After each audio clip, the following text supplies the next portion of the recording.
Satelkar builders and developers Kankavli railway station लगत साकारत आहे समर्थ साई रेसिडेन्सी 6 मजली रेरा रजिस्टर इमारत। तुमच्या घराचं स्वप्न आम्ही पूर्ण करणार। साईट पत्ता समर्थनगर रेल्वे स्टेशन नजीक, तालुका कणकवली, जिल्हा सिंधुदुर्ग।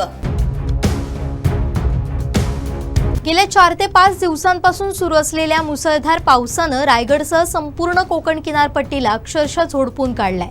सततच्या पावसामुळे नद्या दुथडी भरून वाहत आहेत, त्यामुळे अनेक ठिकाणी महापुराची परिस्थिती निर्माण झाली आहे। अलिबाग, रोहा, नागोठणे, पाली, महाडसह अनेक तालुक्यांमध्ये जनजीवन विस्कळीत झालंय। आंबा, सावित्री आणि कुंडलिका नद्यांनी धोक्याची पातळी ओलांडत सखल भाग पाण्याखाली गेलाय। अनेक गावांचा संपर्क तुटला असून नागरिकांना सुरक्षित स्थळी हलवण्याचे मोठं आव्हान प्रशासन, स्वयंसेवी संस्थांसमोर उभं राहिलंय। या भीषण परिस्थितीचा आढावा घेतलाय कोकण 7 लाईव्हचे रायगड प्रतिनिधी रुपेश रटाटे यांनी। थेट रायगड जिल्ह्यातून पाहूयात या संदर्भातला ग्राउंड रिपोर्ट।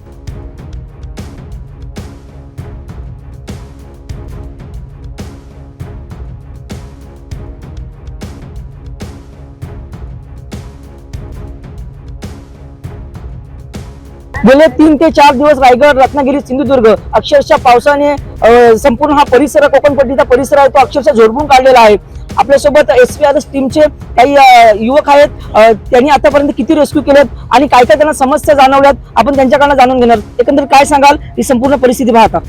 आपण ह्या 3 दिवसांमध्ये साधारणपणे 350हून अधिक लोकांना रेस्क्यू करण्यामध्ये आपल्याला यश आलेले आहे, जे की अति धोकादायक ठिकाणी अडकले होते।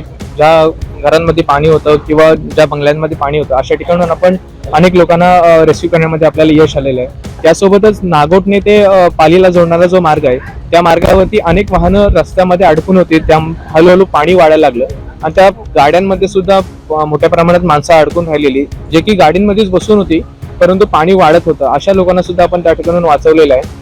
त्याच ठिकाणी जवळपास आपण 350हून लोकांना 350हून अधिक लोकांना आपण त्या ठिकाणी वाचवलेलं आहे। त्यासोबत पशुधन सुद्धा आपण वाचवण्यामध्ये आपल्याला यश आलेलं आहे। जवळपास आपण 28 श्वान, त्यासोबतच 40 गुरे आपण त्या ठिकाणी वाचवलेली आहेत। एकंदरीत आपण बघा, रुग्ण असतील, गरोदर महिला असतील, यांना आणण्यामध्ये, यांना रेस्क्यू करण्यामध्ये काय अडचण येते? मोठा हाल तर फार रुग्णांचं होतंय, कारण की राष्ट्रीय महामार्ग सुद्धा पूर्णपणे ठप्प झालं होतं या 2 दिवसामध्ये। तर आपण पेशंटना टप्प्याटप्प्याने आपण शिफ्ट करण्याचं काम करत होतो। ज्या ठिकाणी रस्त्यावरती पाणी आलं होतं त्या ठिकाणी बोटीचा वापर करून आपण रुग्णांना ट्रान्सफर करत होतो आणि पुढच्या बाजूला आपण दुसरी अँब्युलन्स अशी तयार ठेवत होतो। लगेच आपण ट्रान्सपोर्ट सिस्टीमने आपण सर्व रुग्णांना हॉस्पिटलमध्ये पाठवलेलं आहे। अलिबाग असेल, पाली असेल, हा रोहाचा पट्टा असेल, मानगाव असेल, एकंदरीत काय परिस्थिती, काय पाण्याचा जोर वाढतोय, पावसाचं प्रमाण काय? पावसाचं प्रमाण हे हळूहळू आता कमी येतोय। फोरकास्टच्या अंदाजानुसार काही दिवसामध्ये पाणी पूर्णपणे ओसरेल, तसेच पावसाचं प्रमाण सुद्धा कमी होईल। आपण बघूयात की लवकरात लवकर पाणी हे ड्रेन झालं तर पुढची सुविधा लवकरच उपलब्ध होईल।